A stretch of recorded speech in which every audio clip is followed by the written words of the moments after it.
So I just wanted to talk about the Grammys still hosting the award ceremony on February the 2nd. Not to, bash the Recording Academy again. I am an active voting member of the Recording Academy. I love the Recording Academy. I advocate for it all the time to my fellow peers and try to break down how the process works. It just kind of struck a nerve with me just to see that we can't halt for a little while. Just like it doesn't have to happen. Again, like I said, shout out to all of the nominees, everyone who's nominated. Of course, you want to have your day. We could have postponed it once we knew that the city was safe to reopen, that the air quality conditions were safe enough to host people. That's just a thought that I had. But again, I'm not going to harp on it too much. Y'all let me know what y'all think. If you don't know what I'm talking about, the head of the Recording Academy made a statement today letting us know that the show must go on, basically, that they will still be holding the Grammys on February the 2nd, and that proceeds will be donated to the families, which is a great thing. But like I said, I'm sure they're not going to get an email list and send the money directly to the people. So now we're dealing with the Red Cross and these different agencies and companies, and they all have an overhead. Don't let the nonprofits aren't non-for-profits. They just can't have fat salaries, but they still make money. So they still have to pay their staff. So a large portion of that donation money is going to go to staffing, and then it'll be trickled down to the rest of the people. But again, I digress. They made the decision. Universal Music Group has opted to opt out of any events that they may have that week. And I'm sure we'll be seeing that same trend come in the coming weeks leading up to it. I'm sure a lot of people are going to back out. I'm still on the edge, on the fence on whether I'm even going to go, because it may not be worth it. I mean, just the air quality alone is enough for me. And just the fact that we don't know what's going on, where people setting those fires, where they're wildfires. Is there potential for more fires to come strike out? Just all something we need to think about. And when you're inviting thousands of people into your city for an event that doesn't necessarily have to happen or that could be postponed, that's the main stuff that I would have been thinking about if I were in charge. But hey, who asked me? I'm not in charge. But yeah, love y'all. Thank y'all for tuning in. This was day 13 of me vlogging with my DJI Osmo Pocket 3. Stay tuned. We have a lot more in the chamber. And who knows, February the 2nd, I may be vlogging from the Grammys. Let's see. This is what happened, how Jomo got cool with us. Them freestyles that we just showed y'all, go Google them, have fun with them when you get time. We were popping. It wasn't no internet. Mace, myself, Big L, even though Mason Big L on the same page, Bloodshed, my man Herman Grubb, we were super duper popping in the street prior to the internet. Everybody knew we was about to get a record deal. Everybody knew this, nigga. It wasn't no secret. Basically, you heard our freestyles, and you came up to me one day when I was chilling in front of her, and you said, and this word to my dead mother, yo, man, I heard the freestyles, y'all killing shit. Yo, you know my grandmother died. If y'all wanna come by and just hang out, y'all could, y'all more than welcome. You're like, all right, Jomo, thanks. It didn't really make sense at the time because we like, yo, my nigga, what is Jomo inviting us to his house for? Even though he cool nigga. But it didn't make sense to be going to Jomo house. More freestyles come out. Yo, I heard the new shit you did. I heard the new shit you did. Yo, you wanna come through? Come through. Why? Why are we going to Jomo's house? Cool. One day, I'm leaving Mace's house on the west side, going back to the east side. I stopped at Jomo's house. His grandmother died, God bless her dad. And he had a free crib. So yeah, I would bring some bitches over there to fuck sometime. A little crack maybe. I'd be at everybody's house though. I love my grandparents. My grandparents were strict. I stayed at Duke the God house. I stayed at Mace with Cuda. I stayed at her. I stayed a bunch of times. I never needed nowhere to stay. Though when you act like niggas on your couch, you was a fan, nigga.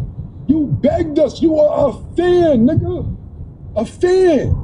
We didn't grow up with you. I am from 140th and Lenox. I am from NFL Up the block was 40 Wolves. Lou Simpson's on 142nd Cross Square. D. Ferg on number 8th Avenue. I don't see you around none of this. Shout out to my nigga, what's the nigga Final Four Billy and them used to. You're not from none of that.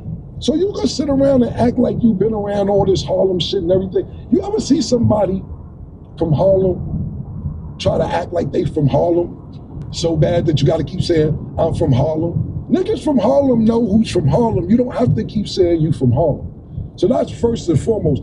All this, yo, niggas was on your guy. You were fanned out and you begged niggas to come to your house after you heard all these mixtapes. That's how you got in, nigga. You was so cool. And we was like, yo, Jomo's a nice guy. Mace like, yo, I think I'll teach him how to rap. Mace actually taught you how to rap. Literally. Literally. He taught you how to rap. You say it. Matter of fact, bring up the clip. Mace helped me learn how to actually learn how to rap. Mace showed me how to rap. Mace actually showed me, he was the first person to show me how to rap. Mace actually sat me down and showed me the magic to rap. We taught you how to rap, nigga. How you ran the whole organization. How you made Diplomat. Nigga, you ain't make none of this stuff. You was a fan. I put you down. Because you had a free crib. And you was a nice guy. That's how you got there originally. Period. Now, to the next point. This all started because I asked 50 Cent a question. Cool. I thought it was cool to ask 50. The shit happened 20 years ago, however many years ago. I thought it was all good. I had no problem thinking, yo, okay. All right, so everything he just said then is kind of some personal stuff. You know, I don't really get into men personal business. I wasn't there. I don't know about all of that. So I don't really have any comments on that. I'm just going to let y'all rock on that. Let's listen to him explain why Jim got mad.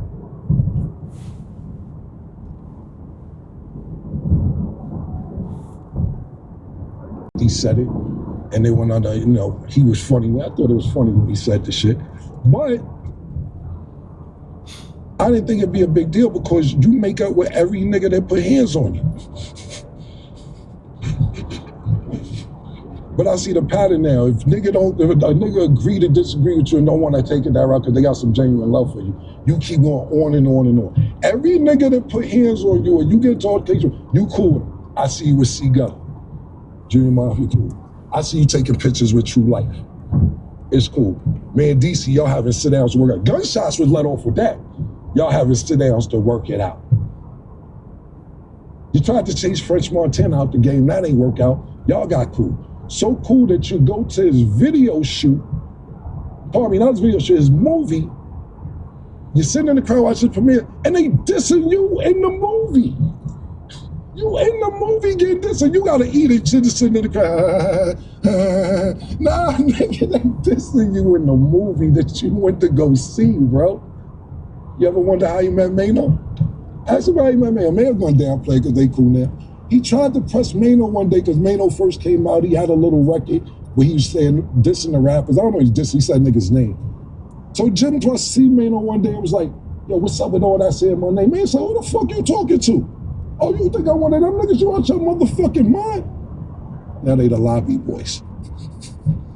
Every nigga that do something to put pressure on you, you sit there and work it out. But when niggas got a little genuine heart for you and all that, cool, that's the pattern. If they don't put hands on you, then you can keep going on and on and on. And I ain't promoting none of this. I think it's cool that you cool with everybody I name. You gonna be 50 next year, nigga. I'm happy that you cool. I'm not saying this to start no feathers. I'm not saying that to backtrack or any beef or go anything like. I think it's really cool. But the niggas who do this, you cool with, and then the niggas who try to handle sophisticatedly, you keep going on and on like niggas give a fuck about all that shit, bro. Niggas don't care about none of that shit, my nigga. Niggas don't care a little bit, my nigga. That's first and foremost. All right, that's where I will interject. You know what I mean? Family feud, family fight. Me and some of my close friends fell out before. But when it gets to the point where, you know, pride is involved and, you know, y'all questioning each other's character, even though Cam kept saying that he's not there to destroy Jim's character. I don't know. I think this is a conversation they need to have with themselves. Probably shouldn't have been something for the internet. Y'all family, we love Dipset, regardless of, the path that y'all chose to take later on in life. We love when y'all come together. We love what y'all do, man. I would really love to see these brothers sit down on It Is What It Is and kind of talk this out. But let's go ahead and get back into the video. We'll wrap it up with a couple things real quick. What I'll finish with is this, man. I'm never here to downplay your character. As much as you try to degrade my character for years and push me under the bus and say, I ain't start this and I ain't do that, and you started Pink and you made the Diplomats, which is just, if people choose to believe that, then look, I got a Brooklyn bridge in Brooklyn I can sell you to, my nigga. Period. But at the end of the day, my nigga, I'm never trying to downplay your character. And I didn't know all this shit was going on because I was on vacation. I came back a few days ago and seen all this going on. And it's like, for instance, right? I see you post the shit, Cam, let me get jumped in Rucker, this, that, and third by 8 niggas, this, that, and third. I'll let niggas tell that story however they want to tell it. I don't give a fuck. I seen the story one time when Little C's was telling the story. I mean, me and Little C's was cool. As Little C's told me, he punched me in my face. Really?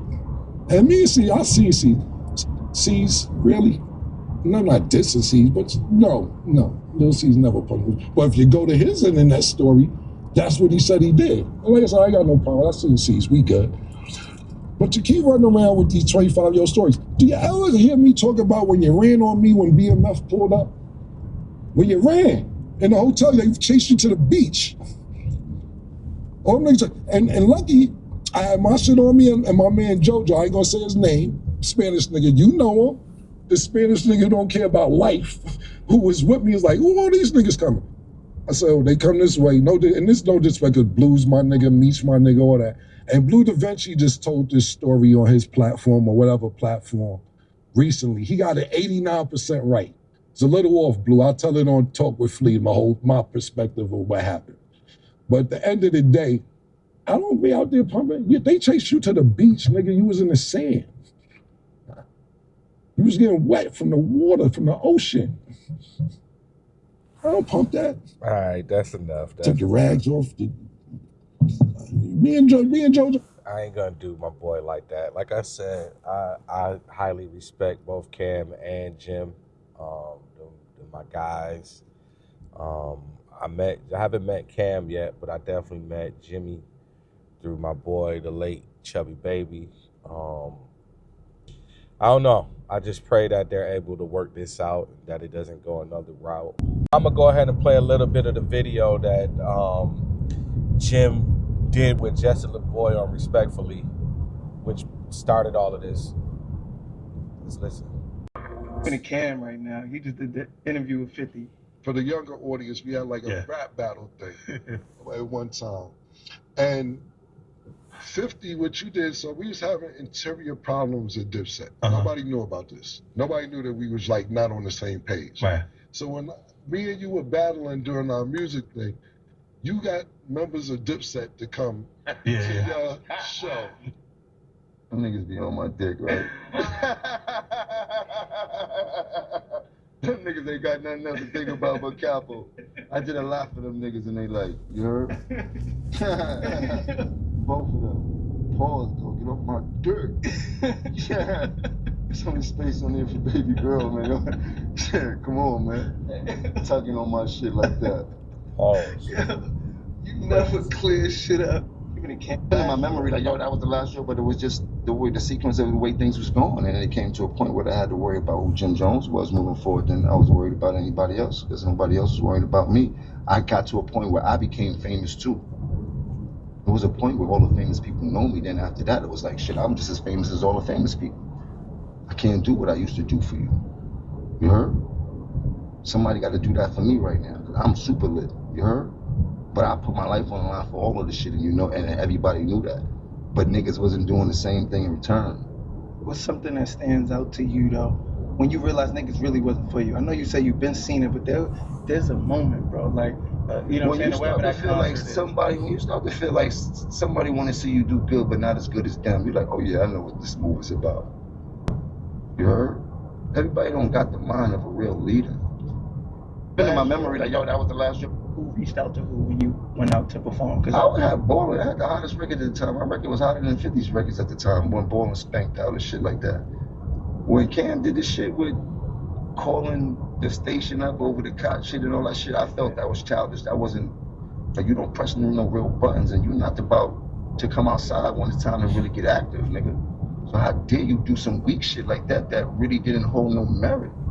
Like, you start going crazy over Koch, over a white man that been jerking us since we got signed there, and whatever backdoor deals you had with him serves you more advantageous than it served me. You understand what I'm trying to say? Like, so when that shit went on, I was like, that was kind of weak. That was corny, because at that time, there was no real beef. It was just the most powerful groups of individuals that's running New York at the same time. So in my mind, I was like, it's more advantageous for us to try to figure out how to start to move and do tours and really go crazy and figure out, because that we were sizzling, but this. who reached out? I still gotta know, like, how did that work? You performing, like, They called me like, yo, you want to come out and perform at the show? Shit, yeah, I got the hottest record, I'm popping out. And I wish nigga would look at me sideways, think they gonna do anything funny. I'm with all of that. We'll boom this shit up. It'll be nasty in New York. That's how I was living back there. That's what I was on. I wasn't on nobody's friendship. I was in there like a pirate. What's up? What's up? That's how I was. You dig? Like, hope everybody be calm, because y'all know this shit gonna go way left real quick. You dig? I'm here for what I need out this shit. right? It's that crowd to hear me do Baldwin, and let me get the fuck out of here. Yeah, so it wasn't no deep thought, like, this is like, nigga, it's an opportunity, I gotta go. Yeah, I was going there to do nothing G-man, but at all. Niggas couldn't even dress. But he had a platform for me to perform on in front of thousands of people in New York. Yeah, I'm taking that. I still gotta know, like, how did that work? You performing, like, We just on two separate sides of the fence. You heard? Like, they do what they do, and I do what I do. I'm very different from them, my brother. You heard? Like, very different. For real. You dig? Like, way different than them and shit like that. I ain't here to put nobody business out there, none of that type of shit. I'm not that type of nigga. I ain't here to talk down on them niggas. I don't care. Them niggas know what I do. You heard? And they know what I've done. All right, so I'm gonna pause it there. Yeah, I got a lot I can say about that. I just got the writer's school. I'm gonna jump in here and get this meeting out the way, and I'm gonna come back and give my commentary on what I think. So, after hearing both of those audio clips, I guess my take on it would be they both still have plenty of love for each other. You can hear it. They both still have respect for each other. It just sounds like a conversation needs to be had. It sounds like Jim didn't feel appreciated in the situation. It feels like he put a lot on the line. All right, so after listening to both audios, my take is simple. It sounds like they both have plenty of love for each other still, plenty of respect. Sounds like Jim doesn't feel appreciated for the sacrifices that he's made for Dipset and for Cam, whether it be in the streets or whatever the case is. Like I said, I wasn't there, so I can't confirm any of that. But at the same time, for Cam, it sounds like he's like, look, bro, we put you in position. We let you, be a part of the movement. We brought you in. Mace taught you how to rap. I think that goes back to the never bite the hand that feeds you situation. I feel in Cam's mind, he doesn't owe Jim anything. You know what I mean? Like, he did a good deed. He put him in a position to be able to feed his family for life without jeopardizing his freedom. So you got to respect that as well. But on the other side, how long does that hold weight? You know what I mean? At some point, the favor you did for me 10 years ago is obsolete when you're not moving the right way now. So again, I can't confirm any of this. I wasn't there. But my biggest takeaway would be, it doesn't sound like it's nothing too big that can't be fixed. If Mace and Cam can squash their problems and get back on track, we needed to see the same thing for Jim Jones, man. I'm an advocate for peace in the black community, peace in the hip-hop community. I want to see Jimmy on It Is What It Is. I would love to see a segment where Jim Jones is the weatherman. He's doing the Jim Frost thing, on It Is What It Is. That's just my take. Y'all let me know what y'all think in the comments. We keep this conversation going. She wanna know that baby, that page so and you don't lie, that's why you my favorite. I roll the dice, but she has no babies. I roll the dice, she's so damn fun, I'm licking on her tattoos. Wouldn't want a damn fly, but she can throw it back home. Girl, you really pressure, and I can't give it up you. Not the type to lecture, but tell me what you want to. Always talking baby, they can't take a break. Girl, I cannot wait to see you. Take you on the dress to see. I know that.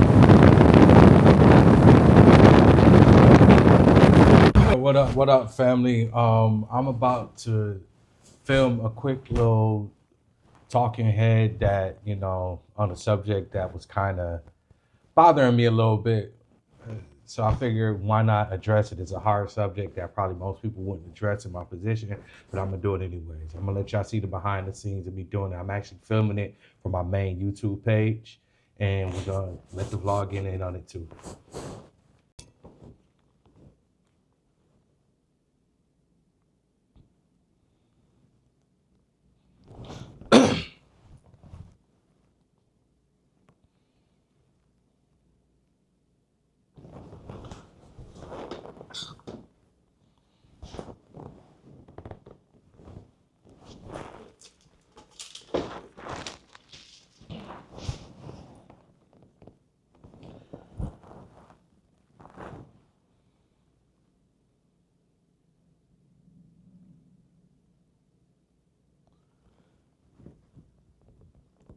Grammys not canceling even during the wildfires.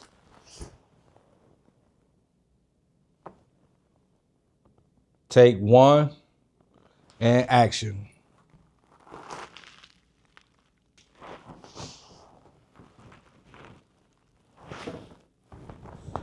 Hey, what's going on? It's your boy Stoney, the Melody God. I wanted to come and drop a little. Hey, what's going on? It's your boy Stoney, Melody God. Hey, what's going on? It's your boy Stoney, the Melody God. I wanted to come and talk to y'all real quick about something that I saw earlier in the news and on social media, and it really, it kind of, I want to talk to y'all about something that I saw in the news and social media earlier today that I don't know. I'm kind of indifferent when it comes to the news that I saw. Hey, what's going on? It's your boy Stoney, the Melody God. I wanted to come to y'all and just kind of touch on the topic that I saw a little earlier in the news and on social media. So basically, with the wildfires going on in California, so just to give y'all a little background, I am a member. I am a voting member of the Recording Academy. So I am a voting member of the Recording Academy. Just earlier today, I saw there was a lot of ramblings going on whether they were going to cancel the Grammys this year on February the 2nd because of the fires, or were they still going to have them. Well, in the statement, the head of the Recording Academy came out and let us know that they will still continue to have the ceremony on February the 2nd, and that the proceeds, I don't know if the full proceeds or some portion of the proceeds will go to helping the families that were involved and impacted by the fire.